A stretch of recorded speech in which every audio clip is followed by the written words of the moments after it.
sans frontières, la peine infligée à Florian Irangabie, cette peine de 10 ans de prison et cette amende d'1 million de francs burundais, qui est environ 450 euros, est pour nous extrêmement préoccupante. Et pour nous aussi, cela montre que Florian était une cible pour les autorités burundaises en raison de son travail de journaliste.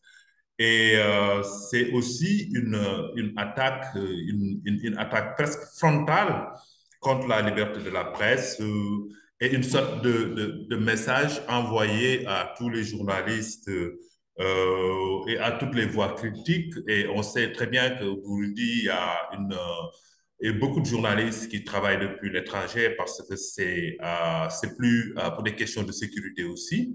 Donc, c'est une attaque frontale contre tous ces journalistes, une manière de leur dire de se taire, de ne pas s'occuper un peu de comment le pays est géré, de ne pas s'occuper un peu à la gouvernance du pays, ce qui est impossible pour les journalistes. C'est vraiment une attaque frontale contre cela.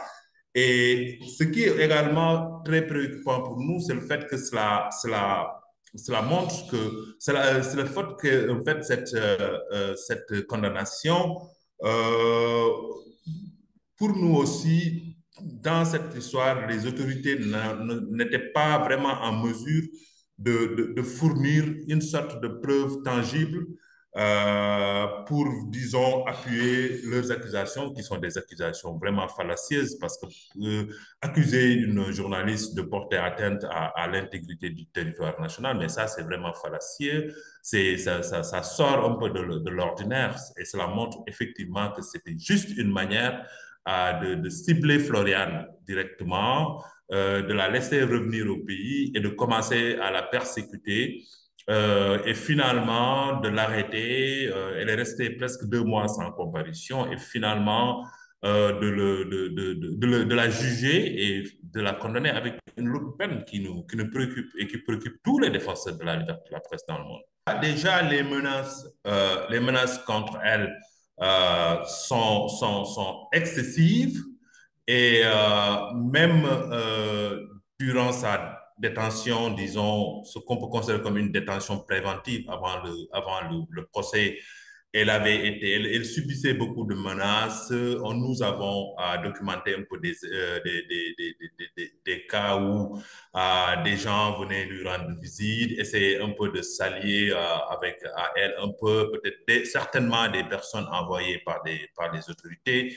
Et là, maintenant qu'elle est en prison et qu'elle subit des menaces à l'intérieur de la prison, mais ça, c'est extrêmement grave.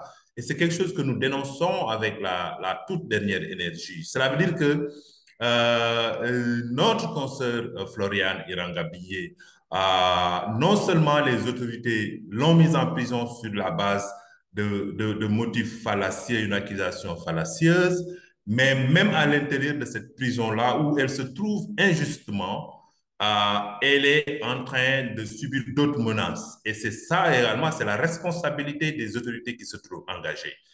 Et nous leur demandons de cesser cet harcèlement qui continue jusqu'à l'intérieur d'une prison où une journaliste qui n'a fait que son travail se trouve injustement et où elle continue un peu à être menacée, à subir des menaces de la part de personnes que les autorités doivent également être en mesure d'identifier formellement, mais d'arrêter. Mais finalement, qu'est-ce qu'elles veulent?